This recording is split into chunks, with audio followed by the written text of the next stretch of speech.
Okay, this video will show you how to make a tileable texture within Photoshop.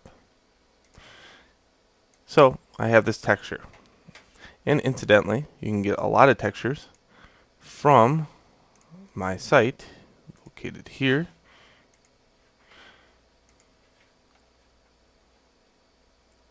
Zoom in on there. houseoftutorials.net/zfleamarket. This is a capital Z. Okay. Alright, so lots and lots of textures shot with a macro camera, very high res stuff. This is one of them. And if you go into Navigator, you can zoom way in on the picture. Okay, that's good stuff. Now, the problem is we need it tileable. So, I'm going to do this. I'm going to grab the marquee tool and hold shift and grab a section of this. I'm going to grab a section, get all this out of the way, and I'm going to try to make it so there is no anomalies within it. An anomaly would be maybe that black rock. Okay, I would definitely notice if that black rock appeared, maybe 12, 15 times.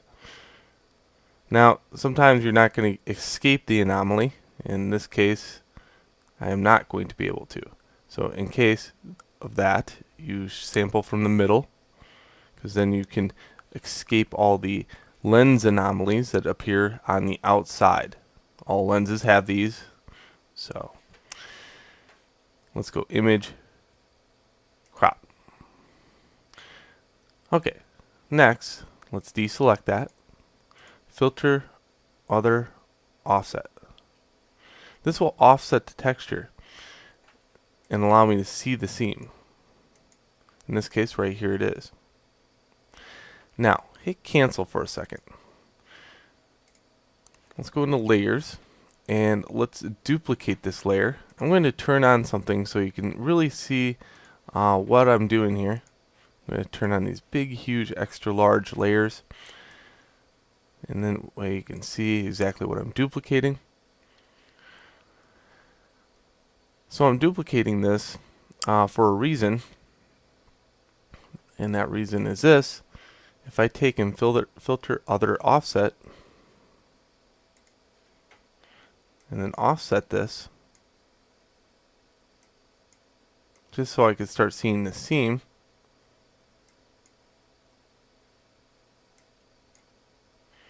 just like that, and you can see the seam right there. I have this one that doesn't have a seam down below. Okay. Also, I might be able to get rid of that black rock for good. Let's offset it just enough so the black rock is just about gone.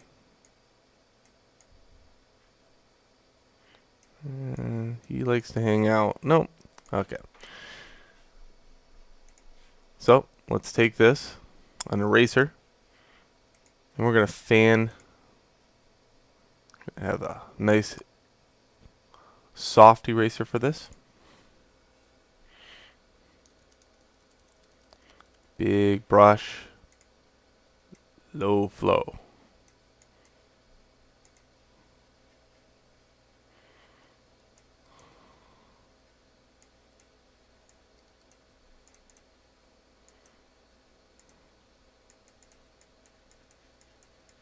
I'm just going to get that seam right out of there.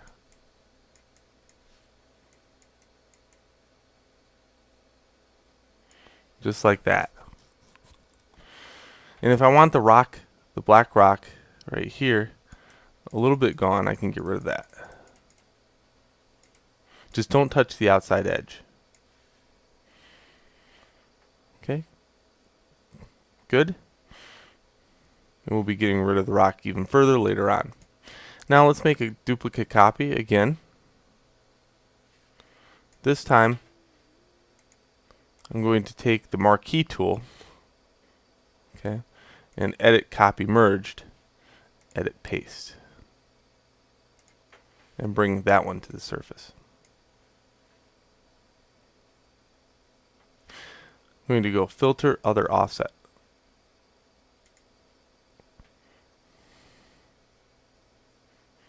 I'm going to switch this back to 0, and then I'm going to concentrate on my vertical offset now.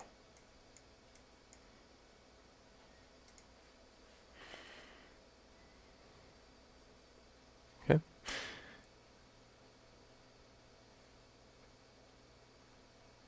this case, I'm going to take the eraser.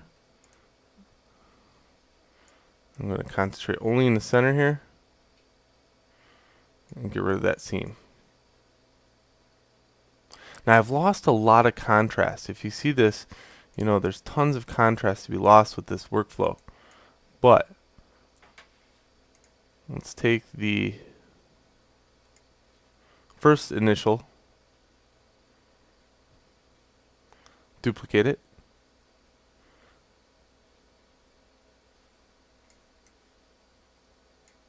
there we go, bring it all the way to the top. Now what's the problem with this one? Well, the problem is the outside edges. Okay, now the inside edges are good on the other ones. So what I'm going to do is start erasing the outside edges on this, and with a higher flow this time.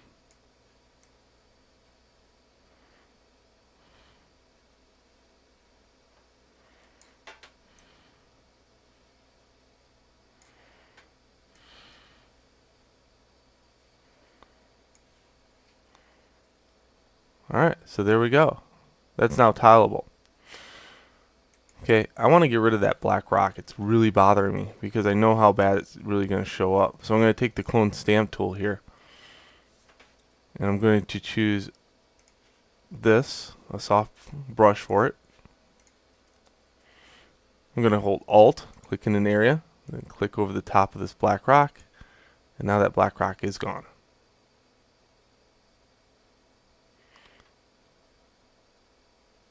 Alright, so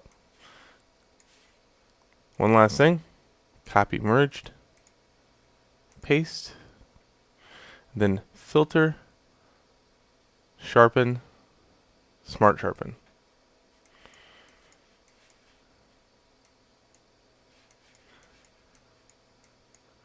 Sharpen will bring out anything that might look weird.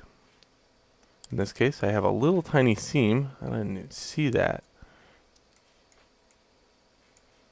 I still don't.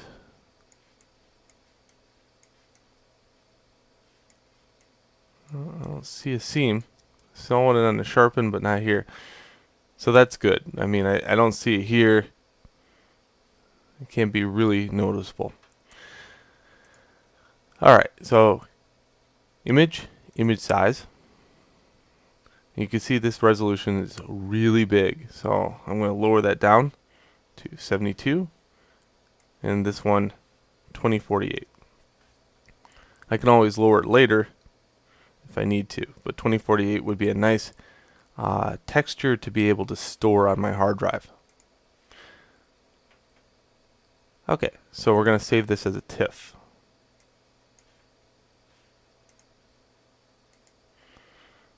I don't want any layers, so I'm just going to eliminate layers. I'm going to call this stone and save it out. Okay, so let's go into Maya and see how that goes.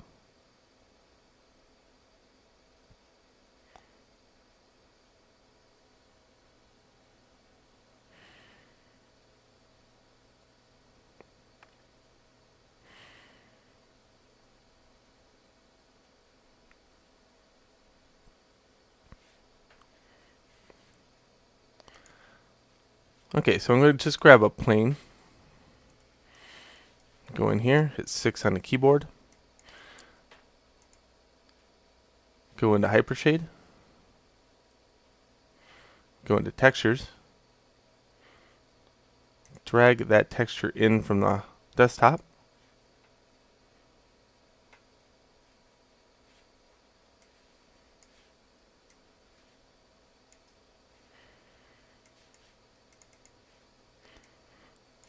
Double click on it over here for a live preview. Go into a Lambert. assign that to the Lambert as default, and then assign that to this one by middle mouse button clicking and dragging over. So this is what I have.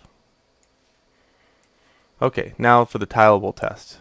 Go to textures, the tab, go to place 2D texture,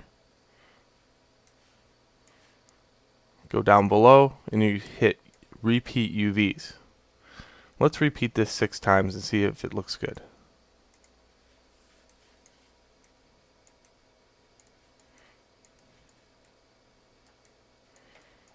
There we go.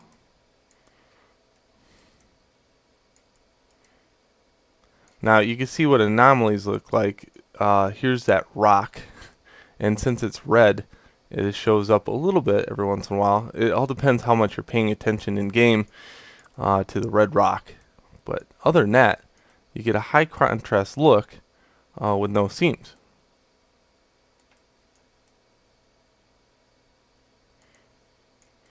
Alright, so there is my tileable texture workflow.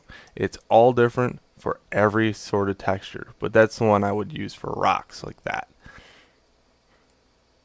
Alright, enjoy the video, and until next video.